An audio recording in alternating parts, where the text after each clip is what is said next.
show you how to uninstall Manager from your computer.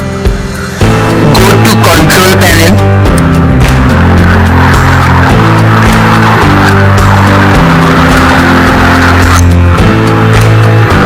Click on Open.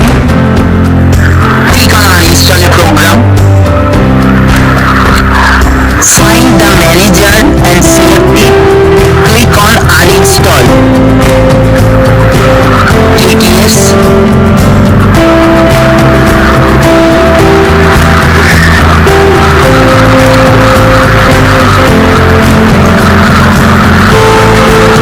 Now it is completed. Click Close. I hope you find this video useful. Please like and subscribe this channel for daily tech videos, and I will catch you on the next one. Thanks for watching.